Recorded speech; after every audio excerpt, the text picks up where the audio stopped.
What's up mga kapuso? Ito po ang mainit-init pa na kaganapan po dito sa Abot Kamay na Pangarap. Successful nga po ang ginawa ni Annalyn na pagbutas ng ulo ni Moira kung kaya't natanggal nga po ang dugo na mamumuo sa kanyang utak at laking pasasalamat nga po itong si Joey dito kay Annalyn. Ganun na rin po si Doc Lindon dahil nga po sa ginawa ni Annalyn at nayakap nga ni Zoe itong si Annalyn. Sana dito na magsimulang magbago ang pakikitungo ni Zoe dito kay Annalyn. Samantala, niligtas naman po ni Aling Susan si Joy kahit na naalala niya ang ginawa noon ni Joy na sinabi nitong kawatan siya. Ngunit nang maalala din niya ang mga payo ni Annalyn sa kanya na kahit na minamaliit o mayroong mga nang-aapi sa kanila ay gawan pa rin nila ito ng mabuti. Hindi dapat nasuklian ng hindi mabuti ang ginawa sa iyo na kasamaan. Samantala, doon naman po sa kinaroroonan ni na Lynette at Doc RJ, meron na nga pong nag-rescue sa kanila kung kaya't unti-unti na nga po silang makalabas sa building na iyon.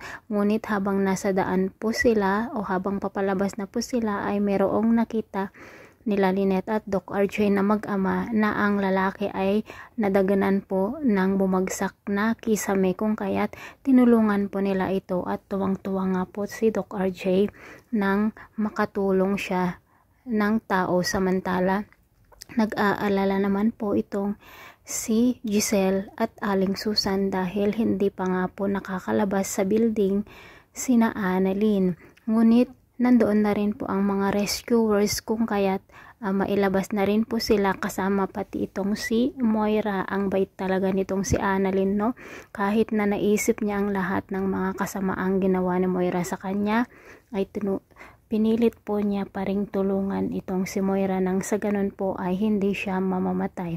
Samantala, talaga pong malaki ang sugat ni Doc RJ at hindi pa nga natatanggal ang bubog kung kaya't patuloy po ang pagdaloy ng dugo sa kanyang sugat at habang nakaupo nga po siya at sinabi ni Lynette nahihingi siya ng tulong para sa ganun ay makalabas nga sila doon at madala agad sa ospital.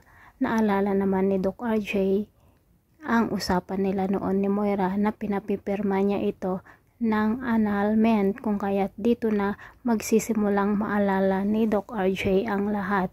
So guys, sana naman maagapan po at makaligtas itong si Doc RJ at syempre marami na nga pong dugo ang nawala sa kanya kung kaya't ang makapagdodonate nga po siguro ng dugo dito ay si Annalyn at dito na rin malalaman na si Zoe nga po ay hindi niya anak dahil hindi sila magkamats ng dugo.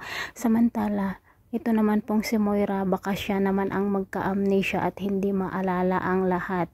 Ay nako, Diyos ko, parang nakakahilo naman na, pero manood pa rin tayo mga kapuso. At maraming salamat po sa lahat. Thanks for watching. God bless us all. See you on my next video.